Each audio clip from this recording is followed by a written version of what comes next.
Hello, everybody. It's my pleasure to be here today. Without exaggeration, with such a distinguished audience, and definitely doing some presentation after the lunch is the worst thing to do. So I will try to not be very boring. To be honest, I had a different idea of presentation today, but after attending several lectures, I changed my mind.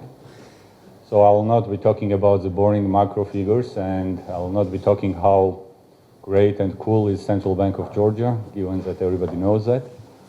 So basically my presentation today, and I will call it more discussion, is about idea why bureaucracies all around the world are so resistant to make different decisions. And the story that I want to tell you basically shows that not really much has changed for the many decades in the past. The story that I brought with me, I heard it first time from Professor Tushman in Harvard Business School, and then I did some research, and I think it's a really amazing story. So I will jump to it so that you also have the chance to relax a little bit after the lunch, as I told you. So basically, in USA, early 20th century, end of 19th century, everything is going fine. It's an era of economic growth. Railways are constructed, roads are built, economy is doing fine. Huge immigration wave to the United States, new opportunities, new land. People all over the world are trying to go for American dream. And in that time, US Navy, one of the most significant and very well organized public institution. To that time already US took over all the world leadership from United Kingdom and total leadership in the sea. So basically US Navy in that time is winning all the battles, is a very successful organization. And there is this guy called Lieutenant Sims serving in the US Navy. And what's particular about this guy is that this is a kind of person who has different ideas every day.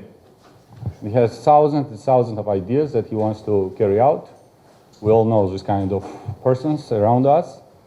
And many times he is quite annoying. So the decisions that US Navy administration does is they are so annoyed that they send him to serve on the battleship in the South China Sea. So it's basically the most distant point from the US Navy head office. So the guy is serving on the battleship and thinking about other ideas. And the idea that comes to his mind is following. So to that time, the ships are equipped with this kind of weapon. And basically how the battle takes place is that ships approach each other and they shoot from this gun. But the problem is that the accuracy of this machine to that time is, guess how much? 5%. So basically, only five shootings hit the target out of 100. And in general, we can say that what this cannon does is, the only thing it does is just makes noise and smoke. And in reality, the real battle takes place, what's called abordage. So basically after they all shoot each other and they miss each other, then ships approach each other and go on abordage. And this is how it feels. Actually, my presentation is all about this kind of pictures. And this is how it looks like, just for the illustration. And Lieutenant Sim starts to think why the accuracy rate is so low and what can be done. And the idea that comes to, and the observations that he makes basically is that accuracy rate is so low because of the waves that basically aim cannot be fixed. So he comes up with the idea, that's not the exact prototype, definitely, but he comes up with the idea to put the cannon on the basement, which basically will move against the wave and will fix the cannon itself. After testing his invention, the result he gets, the accuracy rate jumps to 90%. So it's a very, very significant observation and invention he makes. He is extremely happy, documents everything, and sends his invention to the head office back to the Navy administration in Maryland, if I'm not mistaken. And waits when he will be called to equip all the ships with this invention. And in several weeks, answer comes back. And guess what? The answer is negative. They just reject it. He sends back the letter again, start trying to explain how important it is, that how much it will influence the battle, that the mortality rate, which was very high during that time in the battle, will go down, and so on and so on. The second answer comes that we are not interested. And he keeps sending letters, and the US Navy administration keeps rejecting this idea. Remember the movie Shawshank Redemption when the guy is writing letters into the library to get the books, something like that. And basically here is the whole idea that I want to go now and pursue in detail. But before I go in detail, I would welcome your involvement a lot. Any ideas why US Navy is rejecting this invention? Definitely, they don't want, it's a status quo, but why? It's a great invention. I mean, it gets the accuracy from 5% to 90%. It's very simple. In terms of the financial point, it's liable, feasible. Please. You have to produce less ammunition. If you get better, then you have to shoot less, and you have to produce less ammunition. So you think it's a lobby of the ammunition people who produces that? Yeah, please. Proactive approaches are not incentivized in the organization. That's why no one wants to take a risk and start a new enterprise. So the organization is very conservative. They don't want any innovations and new things. No controls and no incentives for being proactive. But at the same time, again, I want to stress the fact that it's not from 5 to 7% or from 5 to 20%. We're talking about very, very good invention, which basically changes everything. Maybe that's idea that it changes everything. That's why they. Yeah, but why? Please. Would the implementation of this idea mean that they'll need fewer people in the Navy, and then maybe they don't want to have fewer people in the Navy, and then we'll have reserve the. So the idea is that it will be resulted in reduction of the people serving, and there is a lobby that goes basically on one. Yeah. I see that the novelty is that learning how to do things in a new way, challenging yourself and challenging what you already knew, entering the unknown area which is risky. And you don't know if you will succeed personally or not. So there are like personal ambitions involved, and the fear of this novelty, and all this creates resistance to change. Yeah, definitely the fear of change as a status quo syndrome takes place, but at the same time, again, we are talking about the US Navy, which,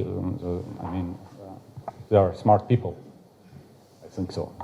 They are, right? Yeah, please. Maybe it's also about the budget that they receive, so the reduction of the funds that they receive from the central. So the financial feasibility is a matter. Maybe they just can't do such a huge, change that Cindy said, continuation of the Okay, to go on, I'll add one detail to make some things clearer. So the guy sent so many letters that they invite finally him back to the head office to test the invention. And when they arrange the test shooting, they arrange it on the land, which does not make any sense at all. So they test it, they examine it on the land and say, oh no, it's not working. Well, as you say, at the moment he started his invention, the situation on the sea was like United States was the leading country, and they were not afraid of any enemy on the sea. So I suppose that they had very small motivation to change something. Definitely that's a factor, because it's the toughest is when you are successful. I mean, when you are close to go bankrupt, you are seeking for new things to survive. When you are successful, definitely you don't want to change anything. To change anything if they are sure that they will be okay. Okay, to go on, any last idea, and then I'll go, or I should jump to the decision. Abordage is not necessary anymore. Okay, in order to understand what is a rationale and what is a basis behind rejecting such an obvious nice thing, we should dig a little bit in detail who takes the decision and how the decisions are made. So, who are the people serving in the head office of the US Navy? These are the retired captains of the battleships. And these are people highly appreciated, highly respected. They are extremely successful. And basically, what makes them successful and what makes these people, their major pride of the reason of their pride is how many ships they took on abordage, how brave they were, and so on and so on. And on the battleship, on the other hand, the main guy is the captain, and the brave people who basically go hand-to-hand fight. If they take this thing on the equipment, if they equip this, the battleship with this invention, what means is who becomes the main guy on the battleship? The guy who operates. The shooters who were nobody. I mean, they had exactly no function before except of making noise. But what's more important is the guy, not who has a power and bravery and can basically do different things with his sword, but the guy who studied geometry well, right?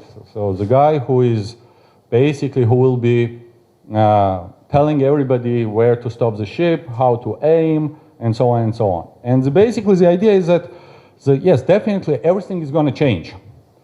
Why it's going to change? It's going to change because the whole strategy of the US Navy at that time is about approaching how to do the abordage, from which part to go, and so on and so on. And abordage becomes basically not needed anymore at all. Because if you have this kind of accuracy, and if you have the right locations, then basically it's all about sinking the opponent's battleship, right? So this small invention basically changes the whole strategy, everything. The strategy or development of the battles, naval battles, it changes who is the boss on the ship, it changes every single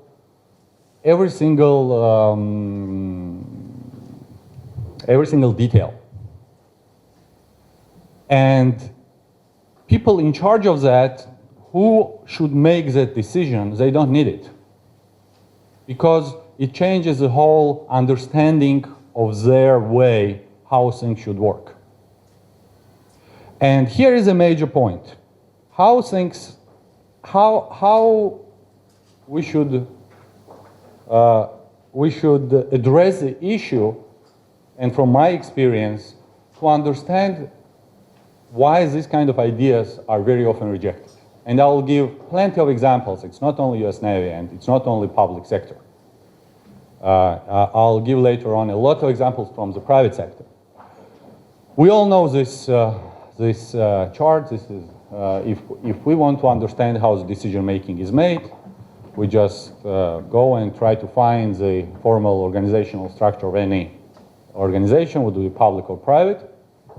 And we know who is the boss, and we know how things are, and basically what the Lieutenant Sims was trying to do, he was trying basically to identify the guy, but all these people, all the generals, all these retired captains, they are all against him. Now, if we go in more detail, in any organization, basically, we start to find out that, yes, formal organizational structures do matter, how the decision-making formally is produced. But if we go in a little bit more detail, we see that in any formal organizational structure, there are people who influence each other a little bit more, despite the positions they have in the hierarchy. Now, if we want to understand how the decisions are made even in more detail, and if we dig in more detail, we'll end up with this kind of thing. And this is informal organizational structures, informal information systems that exist in every single company, big, small, private, or public. And the idea of the informal organizational system is that it's not obvious, just knowing who is in charge of making decisions does not mean anything. In order to get our decisions carried out, we need to understand how the decisions are made itself. And it's also obvious then when head of department or CEO or whoever is making decision, he is influenced by other people. And very often, opinion makers in any organizations, they are not formally in charge of any departments. And basically, these opinion makers, and we can see that the major opinion makers in any organization is, in our case, is 59, 52, well, some other guys also. And this creates corporate culture in private companies, and this creates political culture in public sector. Now, what's important in all this, and why I'm bringing this topic? Because in order to implement your idea and to be successful, the one thing that we definitely need, we need allies. Because nothing can be carried out without allies. Now we start to think, and we need to involve the stakeholders, we need to involve the people who will support our idea. Because in our case, what Lieutenant Sims was doing, he was just following the formal path of decision making, and he was, for the reasons that we basically already discussed, he was not successful. Now, let's imagine I have some idea that I want to carry out, and I'm interested whether how good is this idea, and I call for a beer or coffee the guy in any organization who is 90. Basically, like I call him, we go have a beer, I tell him the idea, he says that's a brilliant idea, and the story is over. Because 90 can do nothing about that, right? What we definitely need, we need the allies, we need those people who are making the corporate culture, and corporate culture, as it's famously said, it's organizational structure for a breakfast. It's much more important to understand how informal decision-making takes place and who influences the decisions rather than just see the chart, right? So we want the 59, we want the 52, we want, I don't know, more active people to be on our side. Now, who can be these people? That's also very important, right?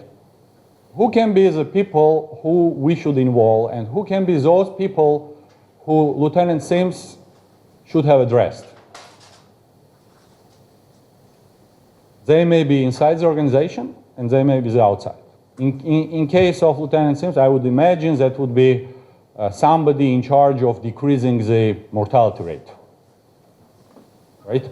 So basically, after this invention, the mortality rate during the battles will go down significantly. So definitely, this is a person who would be major ally in this case. But in all the different fields, when you are extremely successful, as you have correctly mentioned, it's very hard to innovate, and it's very hard to make changes on one hand, and it's very hard to promote the ideas on the second. Now, smart managers and smart leaders of any particular organization know their organization on this level. We all know who these people are, right? I mean, 59, 52, or 19, it's not necessarily that they are on high-level positions. They are just opinion makers, they are leaders, they are extroverts, they are people who influence other people, and so on and so on. What organizational leaders, the biggest mistakes that usually they do is that everybody wants 59, 52, and 90 to have on board, right? So if I am a CEO of a company, or I am a minister or whatever, and I want these people to be on my board, the biggest mistake in my experience that they make, they take this 59 and promote him to the official position. And this is a big mistake. Because as soon as you promote 59 and 52 to the formal director position or any position, he becomes part of the formal organizational structure, and immediately he loses his position here, because he has to carry out the decision according to the procedures, rules, and so on and so on. So understanding from both points of view, from the points of view of CEO and the policymaker, what's going on in informal way in the organization, and understanding that we need allies, and we need to understand very clearly how things are organized, is very, very important. Now, I'm sure that if we just make a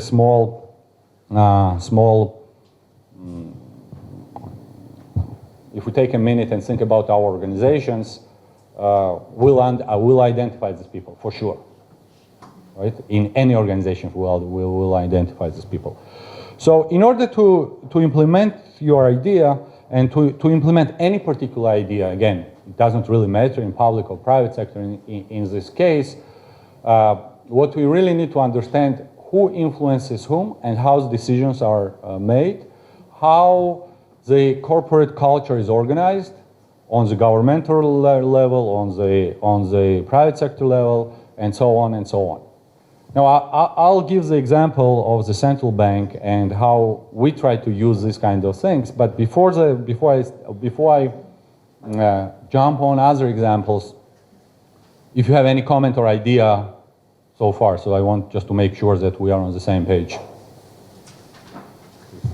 but you don't exclude the formal networks, right? So like this is in addition to the formal communication.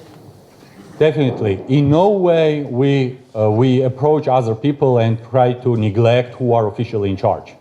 What we want to make sure to have right people on board, those people who will be influencing the decision which ultimately must be made by the formal leaders. But this, you also said that you make the mistake if you promote that person, right? So like 59, for instance. But sometimes it is so that if you want him or her to have to be on your board, you can promote that person, right?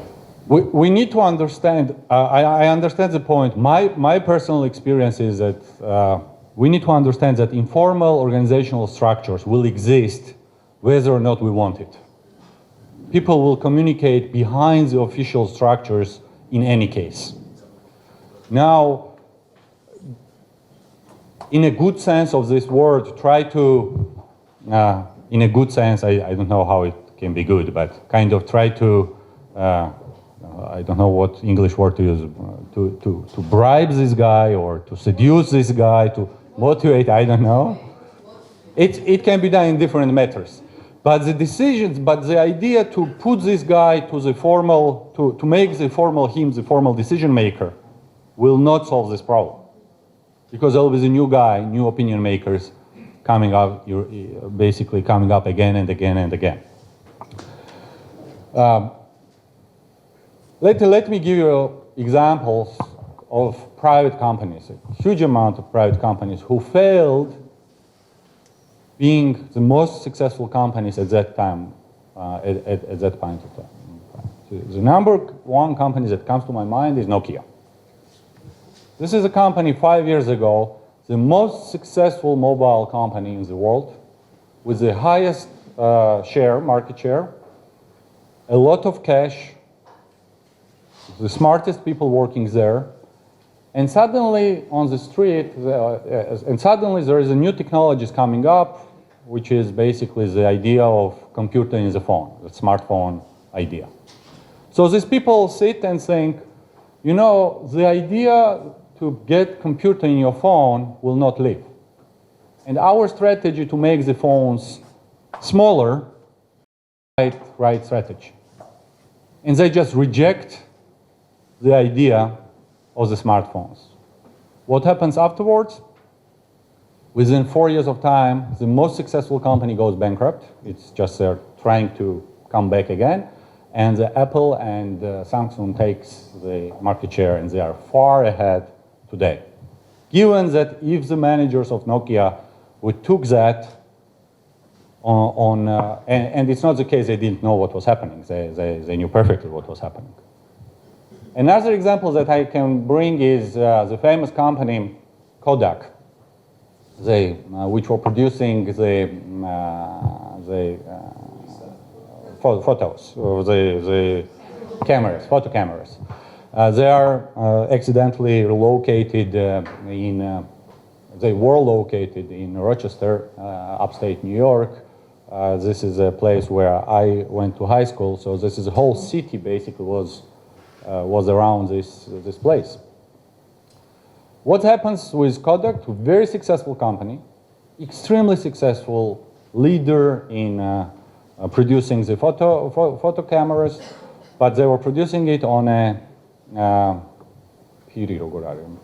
on a film. So the digital technology comes in, people gather again, these formal guys, and say, somebody says, you know, maybe we should do some more research in the digital because it's something is happening there. What's the decisions they make? They make decision, photographing is about film. There is no digital technology which will ever substitute film. What happens? The company which used to employ 50,000 people is non-existent within a matter of years. Encyclopedia Britannica, one of the most successful written edition, where a lot of people were working on it, very successful company again. What happens? Wikipedia is coming on. People sit again and say, how come Wikipedia can compete with us? It's not even checked information. It's not even reliable. It's open source. Everybody puts whatever they want to put. Within several years again, they just go west again. And we see that over and over and over again. And it's not only the story of early 20th century. We see that all over the place. What changes a lot is basically that now things are happening really quickly. And making changes and making innovations is just the part of our everyday life. We are working in an environment when I'm sure in a few years we get back home and our refrigerator will be talking with our TV, discussing what's going next. And sometimes now, getting back to the Georgian reality, sometimes when we witness what is a major subject of discussion amongst the policymakers, it's really a pity because the world is in a different place. They think about extremely different things, and we are thinking about absolutely different things. We are thinking how to increase the agriculture and, how to subsidize it. We are living in a country. Which is the least urbanized country in Europe, the least urbanized country in Europe. And instead of thinking how to, and our secondary education really sucks. It's like 70th place among the 75 countries in terms of the math skills, and this thing. And instead of thinking how to get this education, how to get the innovation, how to get this all happening around us, how to address the issues that we want second, third, fourth, fifth cities, we are seeking how to get people not leave the countryside. So what I'm trying to say is that if we don't get there's other examples that we had. This is a musical industry, basically. It's a fun example. Also, before I go to the discussion part. This is a music industry, right? With 8 tracks. This vinyl is also. You all know what is it. Don't make me explain it. Cassette, CDs, and basically, I'm sure that none of us has bought the CD, musical CD, for the last 5 years. And now it's all digital. And behind this chart are the bankrupted companies who were resistant to innovate. And behind these companies are a lot of people who made the wrong decisions, and behind these companies are people who did not realize how important it is to change and how hard it is to change. Now, we often have, and this idea of changes that take place, this is not something new, and this is a famous quote of Charles Darwin, that those species that survive, not the most intelligent, but most responsive to change. Not the strongest one, not the most. If it was a different way, then the elephant would be running the world and not the people, right? So we may have a brilliant idea, we may have a brilliant project, but it may be rejected if we don't really get a sense in every particular field how this, not who is making decisions, but how the decisions are made. So 2 things that I want, and what the aim of my my presentation today is that we really think that for how important it is to change in the first case, and how important it is to innovate on a daily basis. At second, just writing a letter, I have this brilliant idea, we should do it, does not really make any sense. Or we should not be surprised if we see the rejection of the policymaker on the idea that we think is brilliant. Now, to get to the central bank experience, I will just bring one real-life experience, my own experience. We are in a process to implement the electronic signatures all over the banking system. So we are basically trying to eliminate all the paper from the banking system, and just to have the smart pads where everything will be done. So there are two ways to do it. One way is that I call the CEOs of the bank, tell him, here is a project, very nice one, it's cost efficient, it's tomorrow, that's what's going to happen. We don't need these papers anymore. When client comes to the bank, it reduces the serving time, it makes you more effective, and so on, go do it. So all the CEOs of the bank will tell me, definitely, let's do it. And there's one sitting there, so just smiling. You know what's going to happen next? The CEOs will go back. They will ask the formal committee. They'll get back to their formal structure, or their organizational structure. They get the people, the head of IT, head of security, head of operations, head of logistics. There will be this committee, and the CEO will say, you know, the central bank, they come up with a new idea about these e-signatures. What do you think we should do? And what will be the reply? Head of IT will say, I need to double check that because, you know, that's a privacy issues. Maybe there is something hidden behind that. Maybe there is a conspiracy. They want to look at particular accounts. I need time. Yeah. The head of operations, which is very powerful and influential in the organization because he is in charge of organizing all this paperwork, all these archives, all these operations. And he or she has everything well organized. And everybody admires her, everybody appreciates her.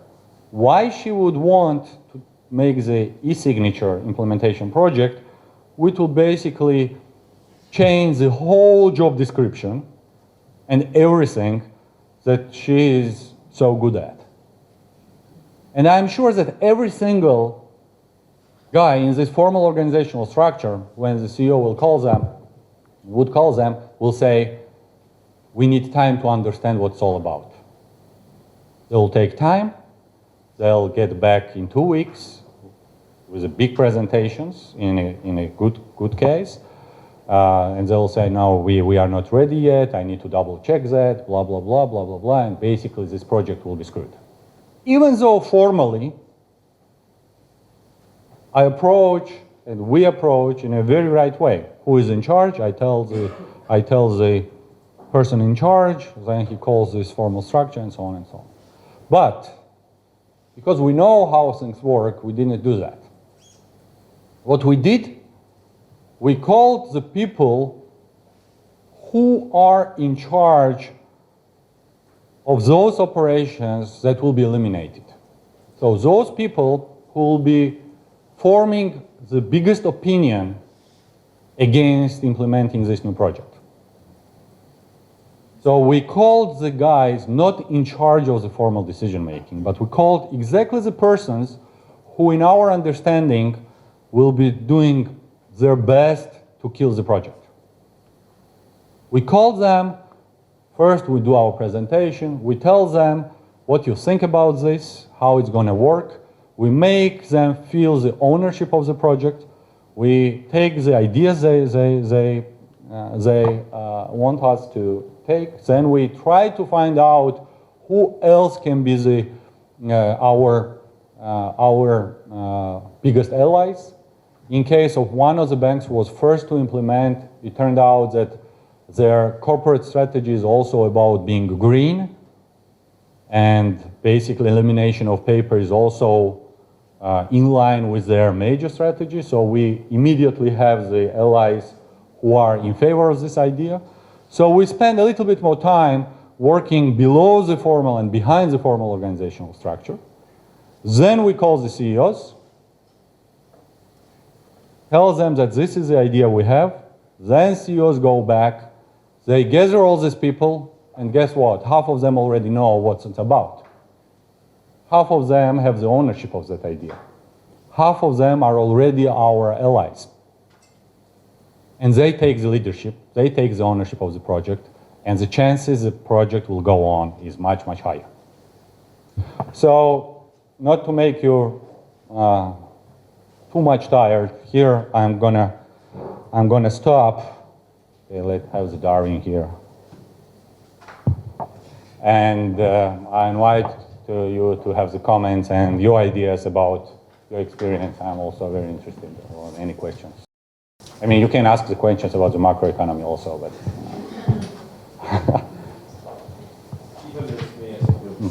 The second slide with a lot of numbers. There were first and the second numbers missing. It was on purpose or? Which one? Here? Next one. This one. don't have here first and second number. You start with 3, 4. Yeah, because the first one, I mean, the CEO and the deputy CEO, and you don't see the heads of departments here because they have the job descriptions, they have a lot of work, they have procedures to carry out, and they do it in a way the decision-making tree is organized. And the second question would be, the people you identify as the opinion makers, is 52, 59, isn't this automatically so that they are automatically promoted in the organization? If they can change the opinion, if they have influence on the opinion, doesn't it happen automatically that they are being promoted to the higher positions? I think. Even if they are both professionally skillful, I mean, you must be extremely lucky if you have the leader of the company, CEO of the company at the same time, the most extrovert guy, the opinion maker, everybody loves him, he's doing a great job. But in reality, even if we promote 52, we have somebody else who will be forming the new opinion. In case of Georgian reforms, and I will bring the reform of the education, and those of you who remember that the reform in education was extremely unpopular to that time. We are told it was a very corrupt. I mean, I will just have 2 words that we had extremely corrupt system of getting to the higher education, and basically we deleted the whole procedures of getting of the exam procedures to the higher education, and we had this national combined exam. But if you remember, huge amount of people were opposing that. And I think, and now I mean everybody loves that, but to that time it costed a lot of political rating. And I think the failures at times why we could have done much better if we could have identified who is opposing us. I understand that in many cases you cannot get the professor who is in charge of taking the exam on your side, but at least you spend more time in communication and you spend more time explaining people that those people oppose it, and it's normal they oppose it because these people are the guys who lose their power, who lose their influence, and who lose basically what was before. And what we did, we said, no, that's true, that's how it should be done, and that will be carried out. And we carried it out, but I think that identifying the allies, talking more to the parents, talking more to the people who would have support and promote the opinion making would make a difference in terms of the political dividends also. And one more thing, I mean, just like in the successful companies, what I notice that successful governments, when their ratings are high, they don't change too much, exactly for the same reason. Usually they start to change when the ratings go down, because if you struggle for survival, then definitely you need to come up with something new.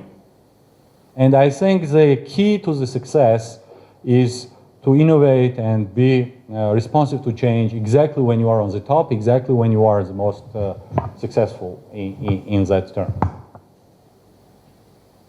Any other comments and ideas?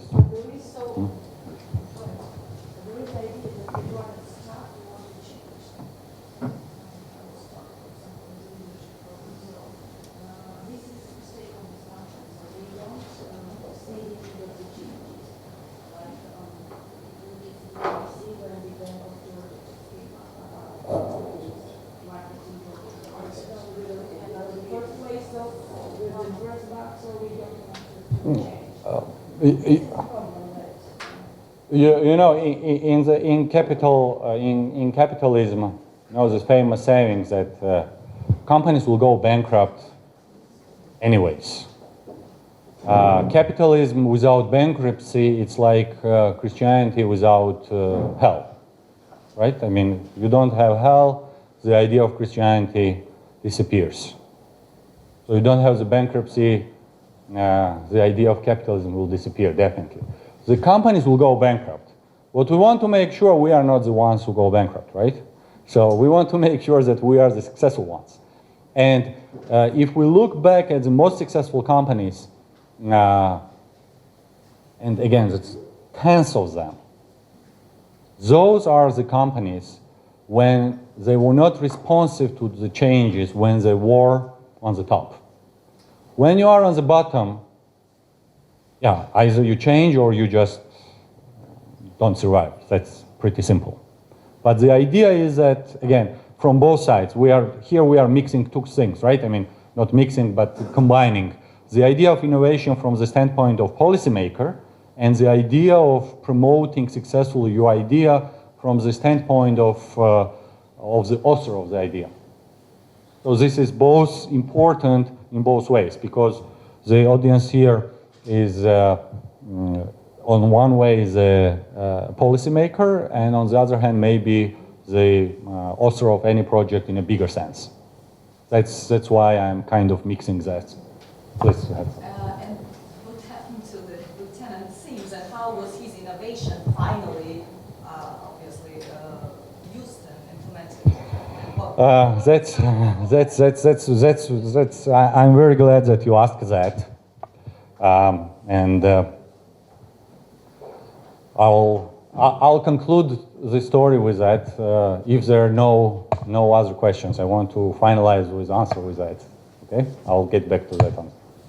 One question, we're discussing today about the Georgian Stock Exchange and where it should be going. What's your opinion on that? What's your idea? And the pension reform that Now the problem is that you are asking the formally the regulator of the sector, but because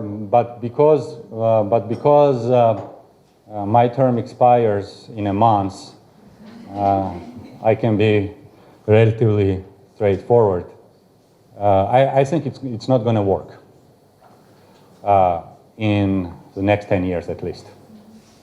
And there's two reasons why it's not going to work, in my opinion. First, with the development of technologies, the idea of the stock market in small economies is something really controversial. Because if I want to invest as a consumer and as an investor, I can open the brokerage account in my smartphone and trade in New York or London right now, right here. So why I would trade in a small market with a small liquidity? Secondly, if the company is big enough and good enough, the liquidity premium in the big stock exchanges are so much higher that I don't understand how it will work in a small market. Now, the idea to create the pension system or in other way, to create the artificial demand side in a small economy,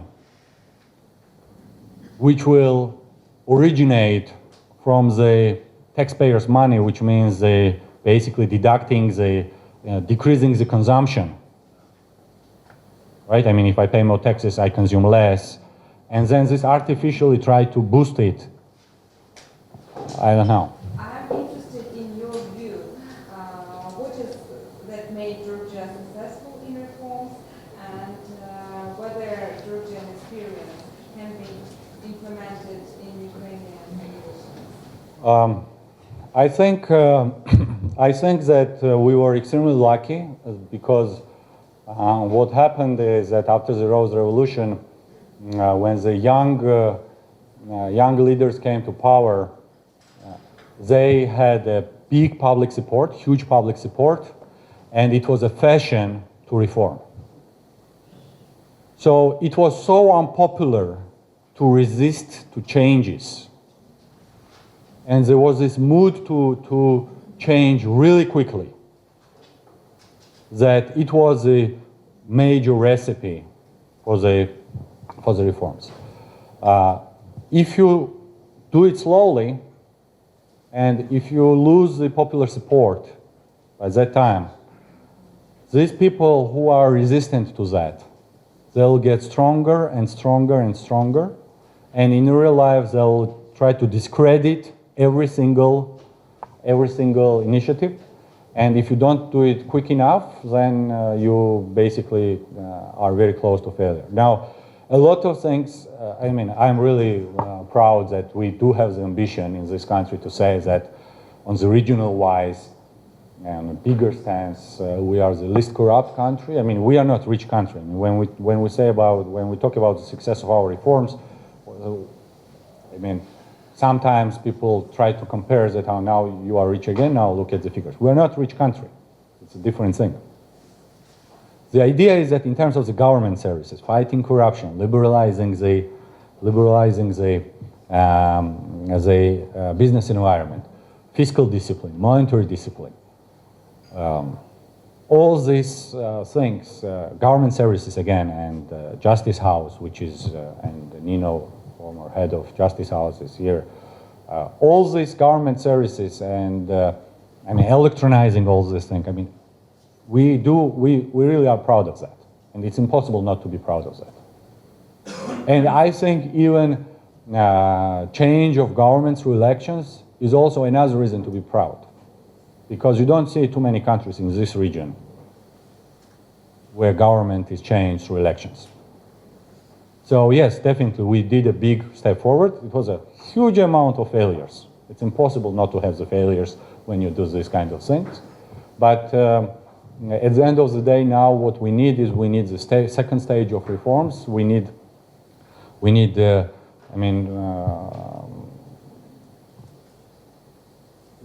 do have the structural problem, and the problem of our economy, now to get to the economy itself, is that, as I told you, in 21st century, the only resource is, as Margaret Thatcher mentioned decades ago, is educated free manpower. Educated free manpower is the only resource that makes things that can produce value-added goods and make the country rich. Now, when we get back to Georgia, we don't have educated manpower. Our 50,000 of our teenagers are graduating from high school every year, not having close enough skills to understand how things work. Then they go to the higher education. We have problems there too. And then we have this huge amount of young people who meant to be extremely productive. They graduate from universities and they are not even close to what they should be in terms of the education, in terms of the skills, in terms of understanding how things work. And then we are expecting from these people to produce goods and services which are compatible worldwide. So here I think to have the big jump, we need to import the know-how and we need to import the technologies. Before we fix the educational system, which is a long and quite a, and here also I think on the higher education system, I will just say it's the last word and I don't want to use the time. I think here we are, I was 5 years ago when I was thinking what can be done with the higher education, it's so expensive that I was really pessimistic. But now again with the technological change, with the internet era that we are living in, now with the Stanford, Harvard, MIT, the best schools, putting their their content, educational content online, higher education have been never so accessible as today. What we need to spend a lot of money, as much as we can, in the secondary educational system so that A, our teenagers are English spoken, that's extremely important, and B, they have skills to work and to get the data from the internet. It still will require time, but before we do that, we need to import the human resource. And there's nothing bad about importing the human resource. I think if you go through the whole ages of the successful and fastly developed world, it's about importing the importing the intellectual people and importing the manpower. I mean, United States, it's all about that at the end of the day, right? It builds a system where it consistently imports. I mean, it has one of the best educational systems in the world, definitely. I mean, 85 best universities out of 200 are, in top 100 are from US, but it also imports everybody all over the world. We need to do the same. We need to open up the borders. We need to invite everybody that we can. Now, why we are not doing that, that's another topic, and I can talk about that for weeks, so I won't talk about it. Why can we replicate Ukraine or not? I'm sure it will. I'm sure it will, and I actually